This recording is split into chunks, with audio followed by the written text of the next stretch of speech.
Ano nangyayari, Ruel? Bakit ka nag-iimpake? Saan tayo pupunta? Saka ko na lamang ipapaliwanag sa iyo, Nita.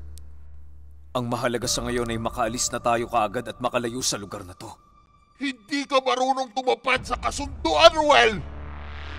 Hangal ka sa pag-aakalang matatakasan ninyo ako! Nakatakda na ang kapalaran na magiging anak mo! At ngayon, tikman mo ang galit ko!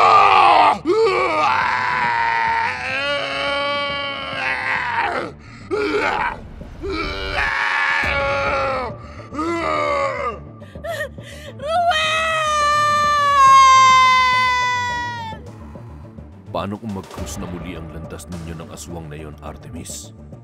Haharapin ko siya, Papa. Kailangan mapuksa ang mga salot na katulad niya. Dahil kung hindi, malalagay sa panganib ang buong isla. Ipinapangako ko sa'yo na magiging mabuti akong kabiyak at ama ng ating magiging mga supling.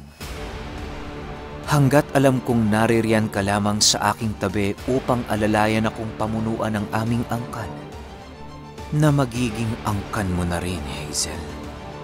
Akala ko pa naman iiba ka sa kanila, Alaric. Wala ka rin palang pinagkaiba sa mga kalahi mong maiitim ang budhi at lang ang kaluluwa. Titiyakin kong hindi magkakaroon ng katuparan na maitim niyong balak sa akin. Hindi niyo na ako makikita pa. Lalong-lalo ka na, Ursula! Tatapusin ko na ang kahangalan ni na Alaric at Ursula. Hindi ko pang hihinayangan ang buhay mo, Hazel. Hindi ikaw ang magpapabagsak sa akin. Sa lahi namin at sa Dos Hermanas.